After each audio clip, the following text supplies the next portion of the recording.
ఈరోజు వచ్చేసి Honda i20 మనము ఎక్స్ప్లెయిన్ చేసుకుంటాం చిన్న సర్వీస్లో ఏమేమి ఉంటాయని. ఫస్ట్ వచ్చేసి ఎయిర్ ఫిల్టర్ ఇలా ఉంటుంది. ఎవ్రీ 5,000 కానీ 10,000 కానీ మనం వేసుకున్న ఆయిల్ని బట్టి కంప్లీట్గా ఇవన్నీ రీప్లేస్ చేసుకోవాలి. చేసుకోకపోతే ఇలా జామ్ అయింది మొత్తం ఇంజన్ లోపలికి వెళ్ళిపోతుంది. దానివల్ల ఏమవుతుంది అంటే ఇది ఇంజన్ ఇది ఆల్రెడీ మేము వేరే వర్క్ చేస్తున్నాము. మీకు కంప్లీట్గా చెప్పాలంటే ఓపెన్ చేసి ఉంటే బెటర్గా ఉంటుండే. సో ఇక్కడ పిస్టన్స్ అనేవి వస్తాయి.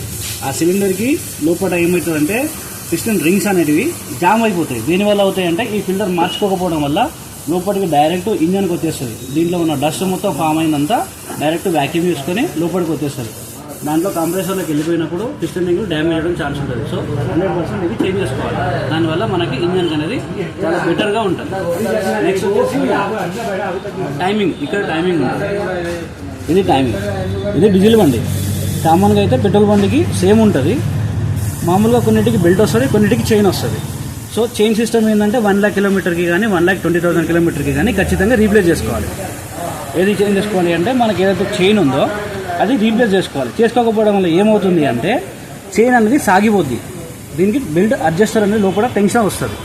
ఏదైతే మనకి గైడ్స్ అంటారు, ఇక్కడ గైడ్స్ వస్తాయి టైమింగ్ లోపల. ఇక్కడ గైడ్స్ వస్తాయి, టైమింగ్ గైడ్స్ అంటారు. దానికి టైట్గా ఉండడానికి సిలిండర్ ఉంటుంది. ఆ సిలిండర్ అనేది వీక్ అవడం వల్ల 1,00,000 కిలోమీటర్ తిరిగిన తర్వాత వీక్ అయిపోయి ఈ చైన్ అనేది జంప్ చేస్తుంది. దానివల్ల లోపల హెడ్లో వాల్స్ అనేవి బెండ్ అయిపోతాయి. సో 1,00,000 కిలోమీటర్కి ఖచ్చితంగా ఏ బండికి అయినా సరే చైన్ అనేది మార్చుకోవాలి. దానివల్ల మనకు ఇక్కడ టైమింగ్ నుంచి ఇష్యూస్ రావు. నెక్స్ట్ వచ్చేసి ఫైరింగ్ ఇష్యూ. డీజిల్ ఎలాగైతే ఫైర్ అవుతుందో మనకు అది కంప్లీట్ ఫైర్ ఉండాలి అంటే ఎటువంటి డస్ట్ లేని మనకు ఫ్యూల్ కావాలి. అప్పుడు ఏం చేయాలి? ఎవ్రీ 40,000 కిలోమీటర్స్కి డీజిల్ ఫిల్టర్ మార్చుకోవాలి. పెట్రోల్ వెహికల్కి అయితే పెట్రోల్ ఫిల్టర్, డీజిల్ వెహికల్కి అయితే డీజిల్ ఫిల్టర్. సో ఇక్కడ డీజిల్ ఫిల్టర్ వస్తుంది, ఈ వెహికల్కి ఇక్కడ వస్తుంది. ఇది డీజిల్ ఫిల్టర్. ఇది మార్చుకోవడం వల్ల ఏమవుతుంది అంటే ఇంజెక్టర్లోకి సన్నని డస్ట్ పార్టికల్స్ వస్తాయి డీజిల్లో. అవి మనకి అర్థం కాదు. సో దీంట్లో ఇంజెక్టర్కి చిన్న హోల్స్ ఉంటాయి. దాంట్లో ఆ వచ్చే డస్ట్ పార్టికల్స్ ఇరుక్కొని ఉండడం వల్ల ఫైరింగ్ అనేది మిస్ అవుతుంటుంది. లో పికప్ వస్తుంది, మైలేజ్ డ్రాప్ అవుతుంది, బండి మొత్తం వైబ్రేట్ అవుతుంటుంది.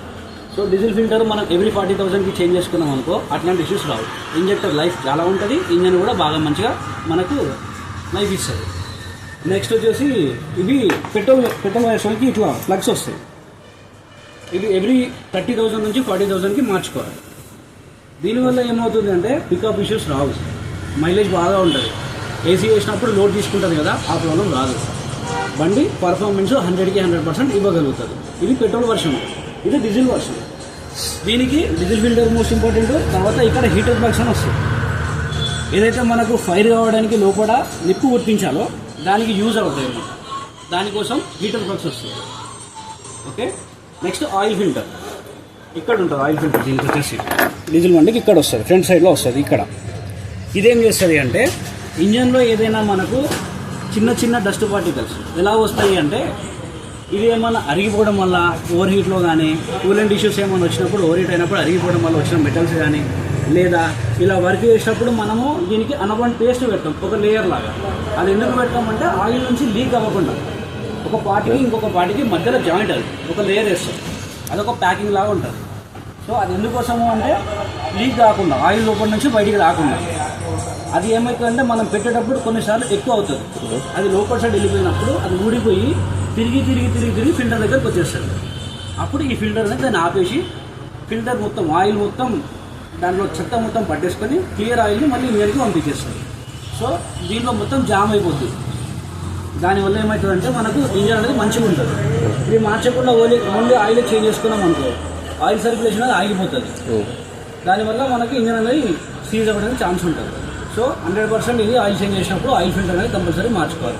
ఇది కూడా మీరు 5,000కి కానీ 10,000 కానీ ఎప్పుడు ఆయిల్ చేంజ్ చేసుకుంటే అప్పుడు ఖచ్చితంగా సర్వీస్లో చేంజ్ చేయాల్సిందే. ఓకే.